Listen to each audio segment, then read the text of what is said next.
Travel PT interviews are nothing like a normal interview. This is the part of the process that you need to get right. We're Carly and Brandon, two travel physical therapists. And in this video, we are going to give you the most important questions to ask during your travel PT interview to make sure you have a great experience. We have experience with 3 different travel interviews all before signing our first contract. We learned a lot from these interviews and we now know what we need to improve on next time. So get your notepad ready. You're going to want these questions with you for your first interview. As a travel physical therapist, the expectation of you is to come in, fill a position, and take on a caseload. So here's the first question you should ask. Why is your company hiring a traveler? There's many reasons why a company is hiring a traveler. It can range from maternity leave to the quality of the job itself, not being able to hold on to a permanent therapist. Or it can simply be the location of the clinic itself. Maybe it's too rural.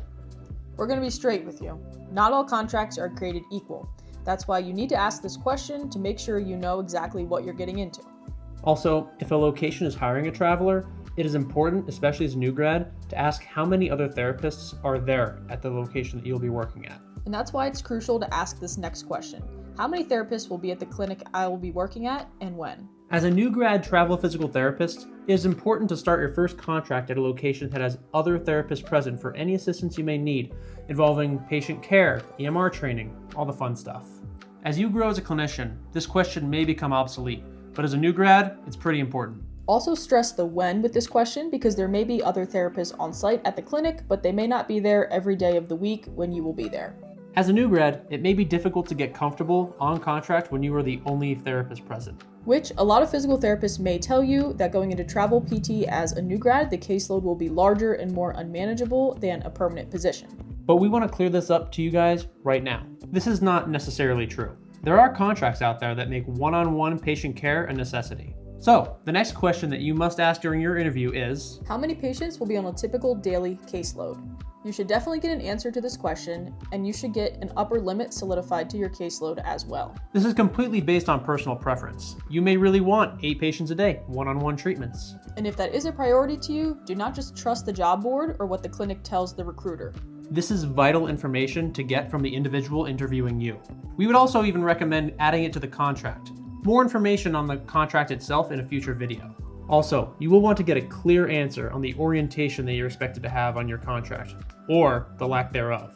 When will I be oriented, and what does the orientation process involve?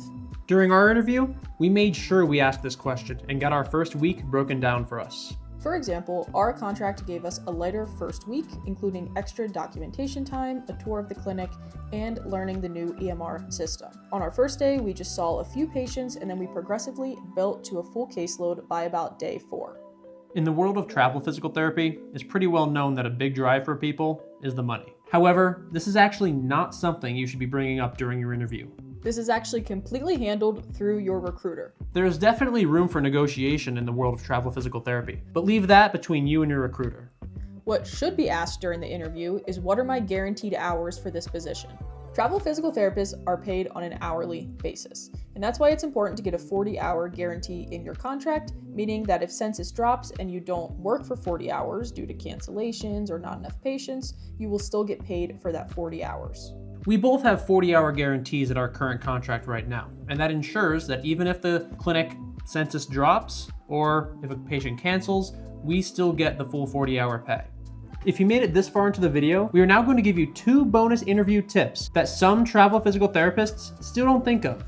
Discuss during the interview the possibility of extending your 13-week contract to maybe a 26-week contract. By doing this, you can save the company a headache of trying to find a traveler after you leave, potentially yielding you some extra money. Now, of course, there is risk involved, and only ask this if you can see yourself truly enjoying this position. Our current contract was changed from a 13-week to a 26-week contract, and we feel that that decision was fantastic for us. That's because it's 1, giving us a longer time to settle into our very first contract. We finally made it camping in Nevada. And 2, it did in fact yield us more money. And this last bonus point is one that we learned the hard way, which is do not assume anything. For our current contract, during the interview process, we were told that the company contracts out with an assisted living facility and the schools. We were also told that we would be floating to different clinics, and we assumed that this meant we would either only be floating to outpatient clinics or we would be floating occasionally to some of those other clinics, and it turned out to be a weekly thing for me that I'm going to different places. So just looking back, we wish that we would not have assumed and we would have asked exactly when and exactly where will I be going on each day of the week. We hope that this has helped you prepare for an upcoming travel PT interview, or maybe even just given you some details to how the interview process goes for travel PT. If you're a new grad PT or someone who's thinking about getting into travel therapy, feel free to comment, email us, or DM us on Instagram or Facebook, and we'd be happy to give you more information about the whole interview process or anything travel PT related.